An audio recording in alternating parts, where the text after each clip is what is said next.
she already gave a little bit of an overview of what I'm going to talk about today. I'm hoping at the end of today's presentation you'll find some new ways to discuss getting through the holiday season with your patients who have gestational diabetes. As many of us dietitians and diabetes educators and nurses know, it's a really challenging time of year where there's just a glut of sweets and starchy foods available, and it can be a little bit challenging. So hopefully I'll address some of your concerns. As she said, I'll go through some of the MNT in case you're not familiar, and also exercise therapy, and how to incorporate that into holiday meal planning. So some of the goals of medical nutrition therapy for gestational diabetes is coming up with a balanced meal plan that works for the woman. It's going to be different not only in calories, but just the cultural foods they're used to, different flavor preferences they had, maybe cravings that they're getting during their pregnancy, where their blood sugar's at. We want to follow evidence-based recommendation, make sure the mother and the baby are getting enough food and enough of key nutrients for the fetal development.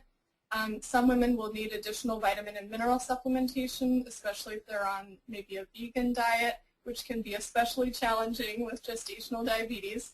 We want to ensure they gain the right amount of weight, keep their blood sugars under control. And of course, we want to promote breastfeeding, not only for the benefits to the infant, like the usual ones we're used to, the immune system health and the IQ and so on and so forth, but even the long-term effects of the infant can be affected by breastfeeding, including reducing the risk for type 2 diabetes later in their life. Same goes for mom.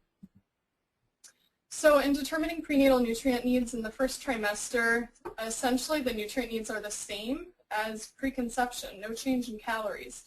The second and third trimester is when those calorie needs start to go up.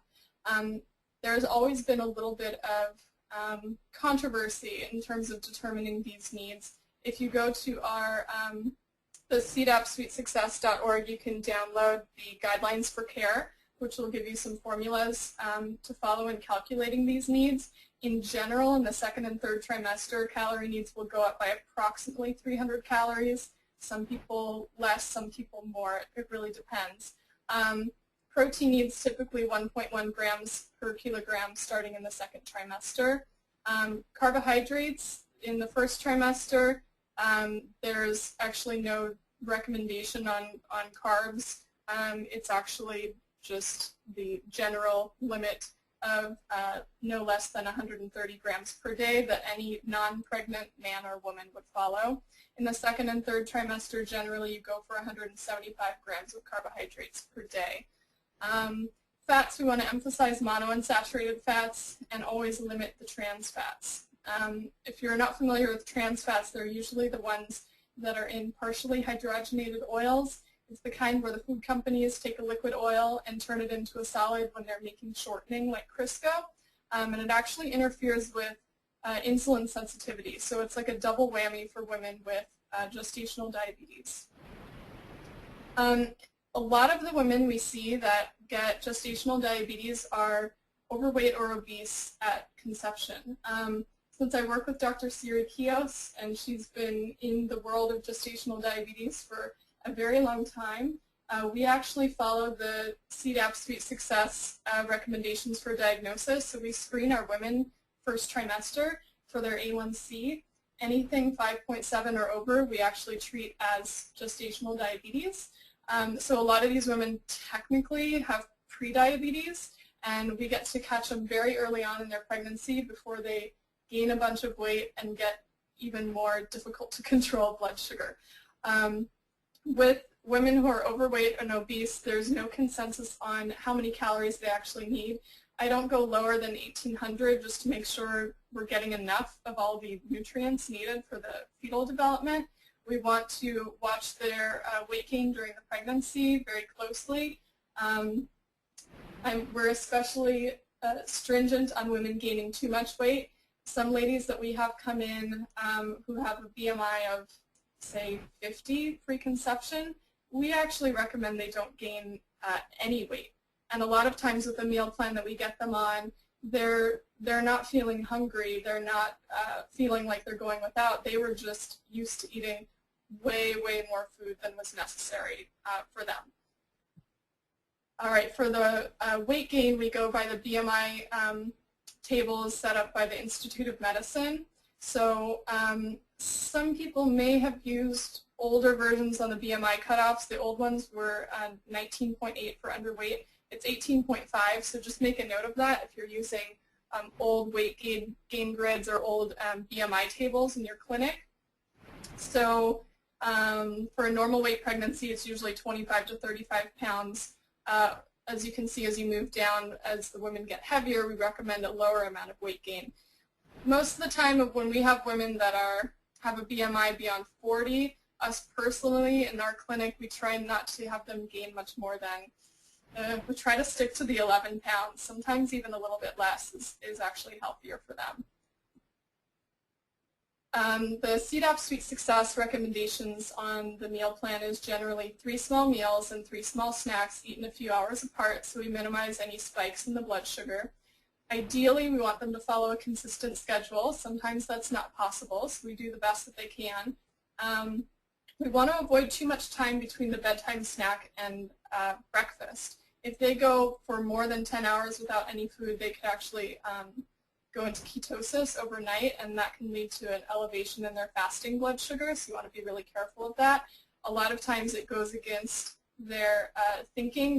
They've learned that when they eat, their blood sugar goes up, so they think, okay, I'll stop eating late at night, and I'll have really good blood sugar in the morning, and then all of a sudden the opposite happens, and it's really confusing for them. So I always explain that at the first visit.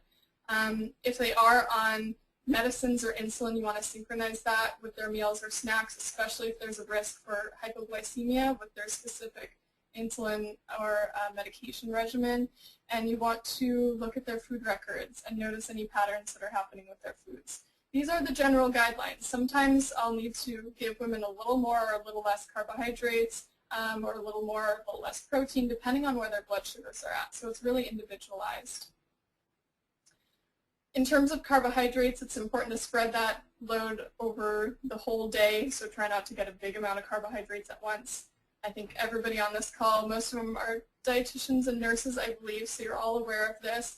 Know that at breakfast, women with gestational diabetes don't, the opposite happens, and it's really confusing for them. So I always explain that at the first visit. If they are on medicines or insulin, you want to synchronize that with their meals or snacks, especially if there's a risk for hypoglycemia with their specific insulin or medication regimen. And you want to look at their food records and notice any patterns that are happening with their foods. These are the general guidelines. Sometimes I'll need to give women a little more or a little less carbohydrates, or a little more or a little less protein, depending on where their blood sugars are at. So it's really individualized. In terms of carbohydrates, it's important to spread that load over the whole day, so try not to get a big amount of carbohydrates at once. I think everybody on this call, most of them are dietitians and nurses, I believe, so you're all aware of this. Know that at breakfast, women with gestational diabetes don't tolerate carbohydrates as well due to a rise in cortisol and some of the pregnancy hormones, so they may need to go a little lower than you'd expect, as low as 15 grams of carbs. I personally start all my ladies on 15 grams of carbs for breakfast. If they can get away with more, great, but it's easier to add in carbohydrates than to take it away. If they are on insulin, you can be a little more flexible. Fruit, just 2 servings per day. A lot of women come in and they've heard the 5 to 7 or 5 to 9 fruits and vegetables per day, and they're eating like 7 fruits and no vegetables. So you want to make sure you make the distinction on those food groups. For milk, 3 servings per day unless they're a teen, and give them 4. Often at breakfast, fruit and milk can lead to hyperglycemia after the meals, so we usually save it for sometime in the middle of the day, like a snack or one of the other meals. If they are using a milk substitute, I recommend unsweetened, just making sure they know that if it's unsweetened, the carbohydrates are actually very low. For example, like a unsweetened soy milk or almond milk, you might find has maybe 2 grams of carbohydrates. I'm happy with that because they're still getting their calcium needs met and the vitamin D that's supplemented in there, and then they can have an extra serving of another carb with it. So I prefer to do unsweetened. A lot of the regular sweetened ones have approximately 15 grams of carbs per serving, so that's an option. Starches and bread, 7 servings daily. You want to do the whole grains, the high fiber, not the instant ones, which lead to a very rapid spike in the blood sugar. Last time I gave this presentation, there were some people that were questioning the use of a low glycemic index diet in pregnancy or with gestational diabetes. And if you want to look up some interesting research, there's a randomized controlled trial from 2009 published in Diabetes Care on the glycemic index diet in women with gestational diabetes. And they found that it actually halved the number of women needing to use insulin with no compromise in the mother or the fetal health. So I encourage you to look up that study. For protein and meat, 7 or more ounces per day. Spread it out throughout the day. I always recommend having a little bit of protein when they are having a carbohydrate. It keeps them full and often helps them prevent them from overeating on the carbs at their meal. Vegetables, as many as they want. Of course, you want to note the ones that are starchy vegetables, so they count those as a carb, but all the green vegetables, with the exception of peas, are fine to eat as much as they want. And I always emphasize the nutrient density of these veggies and how important it is for the baby. Fats, 6 or more portions per day. Avoid trans fats, as I said, and balance the meal plan for the woman.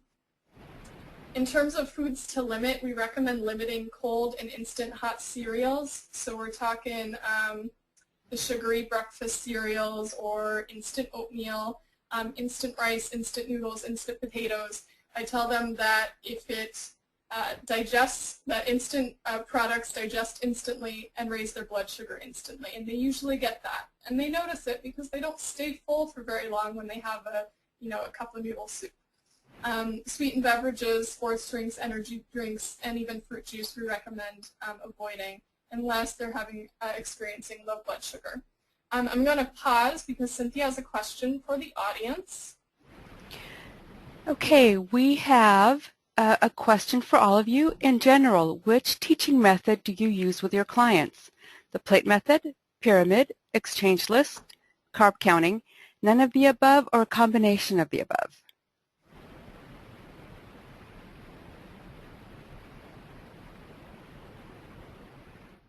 Okay, we have 65% responding. I'll give everybody another couple of seconds here.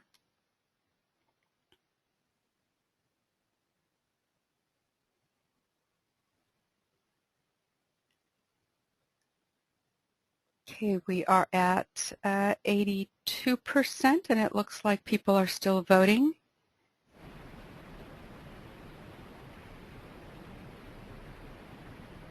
Okay, it looks like we've reached our max here. Okay, so let me share with everybody. 17% said they use the plate method. Nobody's using the pyramid anymore. 39% are using exchange lists or carb counting. 1% none of the above, and 44% are using some combination of all of the above. Okay, great. There you go. Thanks. Okay, I always ask, if you've been following CDAP Sweet Success for a while, you may be familiar with our old food pyramid. And we actually replaced it with My Plate for Gestational Diabetes. So you can see the Choose My Plate split up they have on the plate. We adjusted some of the ratios here, especially of adding more vegetables and a little less fruit, so they don't go too heavy on the carbohydrates. We have a nice little handout. I'm sorry it comes out a little blurry, but if you go to cdapsweetsuccess.org, you can download this handout for free. It's two-sided. I'll go back to this. And it gives you all the different food groups. You can see at the bottom there's the amount of carbohydrates per serving, some discussion of fats and oils, and then on the back side it gives you a sample breakfast, lunch, and dinner. So you can see the breakfast is 15 grams of carbs. Lunch and dinner is usually 45 grams of carbs. Of course, you individualize off these numbers, but this is a general starting point. And then it gives you some ideas for snacks. I want to point out that it has a serving of protein with the snacks, so you balance that out with the carbs. And you can have vegetables, additional vegetables at any meal or any snack. I don't think I've ever had a patient who's gone overboard on vegetables. This is available in Spanish as well on the website.